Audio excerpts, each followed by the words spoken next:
This is our next stop, literally 2 minutes from the last one.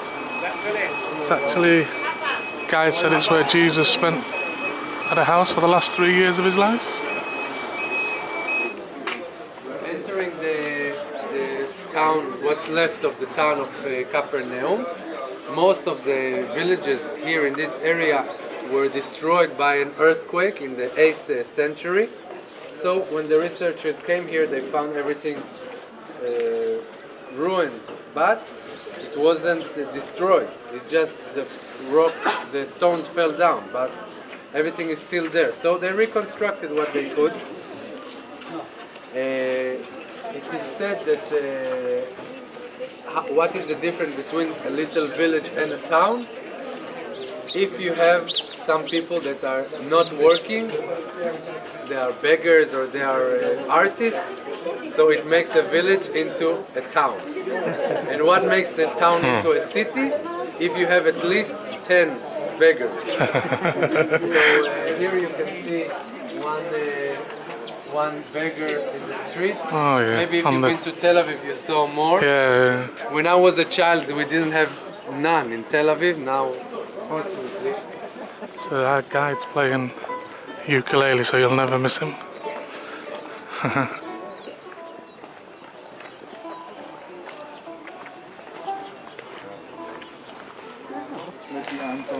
So my friends, this is the village. Most of the village, as you see, the walls of the village and the houses are built from the local basilisk stone.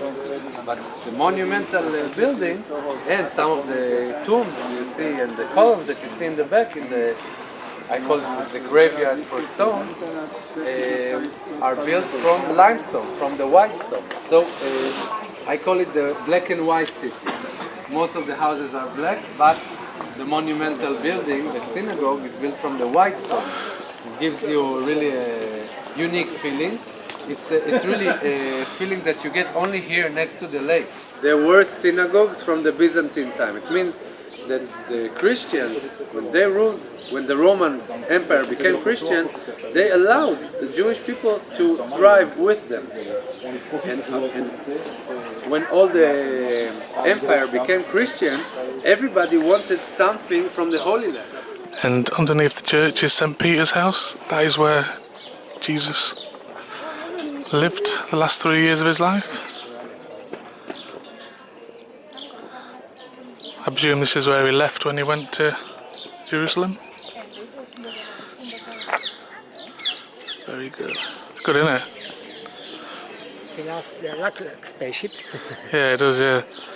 Yeah. That's the church. And underneath is St. Peter's house where Jesus lived. Yeah, I don't think the church looked like that, yeah. It does look like a spaceship. There's the old city. Old town, was it? This is the synagogue.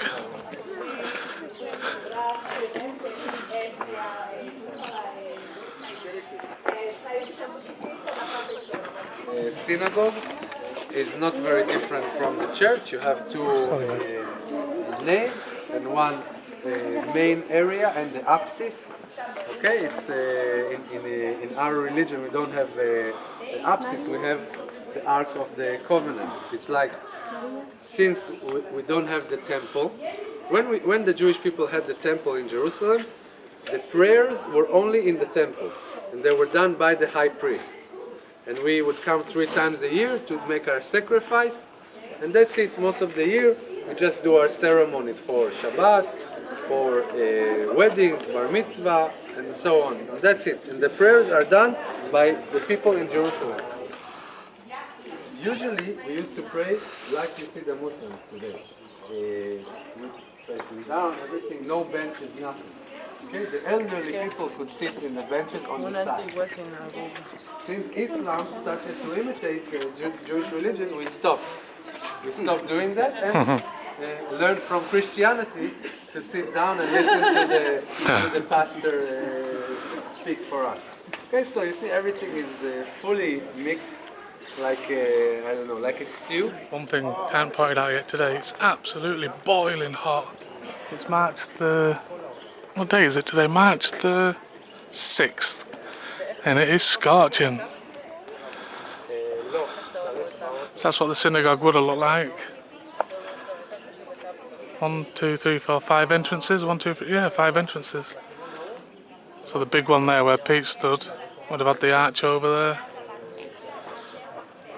Bit hard to imagine it, isn't it, how it looked, but it did.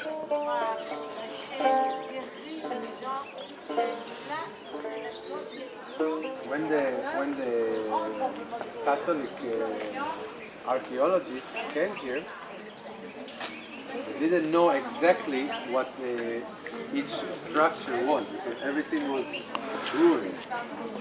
So they understood that the small houses are probably the houses of the people, but they didn't understand what is this big structure that you have some writings in Latin on the wall, and something from other cultures. So what is it? So here you have a hint that they got a hint to let us know this is a synagogue. Okay, you can see the Star of David here.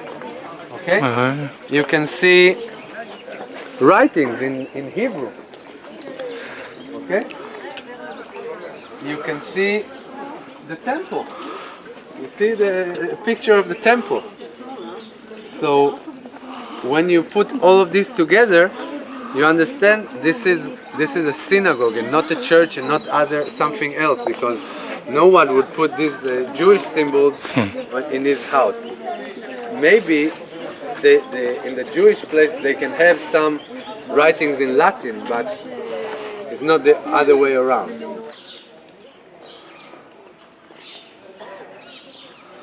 Is that where Jesus lived then? Is that the place of the old church? That's where he lived. Yeah, underneath the church, wasn't it? Yeah. That's where he lived the last 3 years of his life. If you believe in them stories, that's where it is. Alright, my friends, so you remember we've been now to the Tabcha church where Jesus did the miracle with the fish and the bread, and I told you on the back side of the church is where he gave the primacy to St. Peter. And some people believe this is also the place where he walked on the water. Okay, but here, next to the house of Peter, the church find it suiting to put a statue of St. Peter with the keys to the kingdom and the shaft to lead the people after Jesus went up to the sky. And as I told you, after everything that happened, St. Peter went to Jaffa, and there he had the revelation to separate from Judaism and spread the word to all the people around the world. The first one he converted to Christianity was a man from Caesarea, and from there it just spread all over. So in my eyes, to grow up and to study and to have the 3 years of the University of Life here next to the lake between the fishermen is a really place for a leader, a revolutionary to arise. Okay? Heading back out this complex now. Very good. Really enjoyed that part of it. Very, very good. Wow, look at all the people. How busy it is, Pete? Back into the van. I think it's maybe at dinner time now. Let's see. Your food is ordered off here. 80 shekels. You get unlimited salad. Choose one of them four. And you get baked potato, fresh dates, and a coffee. I'm having kebab. That's what I'm having. The chicken one. Which number? The second one. That hummus is gorgeous, by the way. So, mine's come. So, mine's come. Kebab. Put my salad on there, you get 2 jacket taters with it. Fish fillet. Oh yeah, let's have a look at Pete's. That's what I think. Oh, nice. Right, enjoy, Pete. Just finished food. I must have had that in record time. And I'd just like to say that is the first time I've had hummus. We had something what looked like hummus the other day on a meal, and it was horrible. That was gorgeous. I'm really looking forward now to trying more hummus. I was a bit wary because of what it's made of and it didn't look very nice, I loved it. I can't wait to try more. So that'll be coming on the channel. I didn't even get to finish the set meal. There's still a coffee and some other stuff to come, but it's like 28 degrees today. I ain't drinking no coffee. Let's go check this Sea of Galilee out. Absolutely beautiful around here.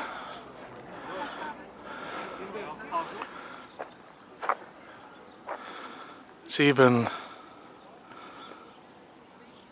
that haze over the top of it. Makes it look even better. I don't know if you can see it, but there is. Yeah, you can see it there. There's another mountain, a hill there. Yeah, so this is Nazareth, Tiberias, Sea of Galilee. This is all this. Where we're off to next is a place. I've seen a video of it. We're on the Israeli side. There's a stretch of river, not very wide at all, and then Jordan is on the other side. I think it's where Jesus got baptized. I think. And people can get re-baptised there if you're a Christian. I think there's a girl in our group doing it, so that'll be fun to film.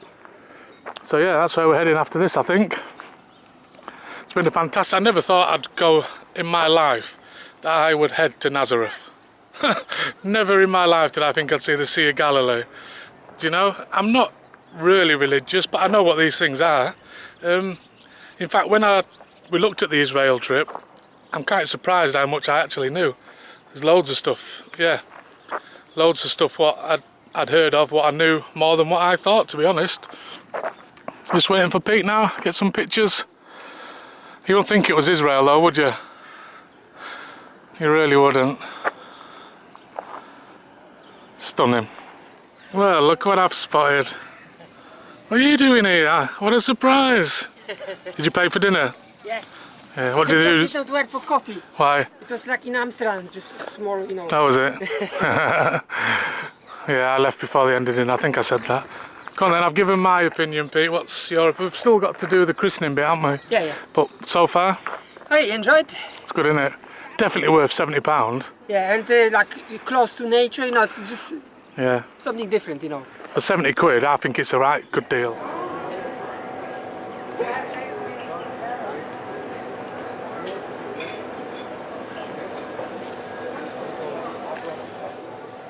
Thank you very much for watching. Please like, comment, share and subscribe, and I'll see you all on YouTube very, very soon. Goodbye everybody.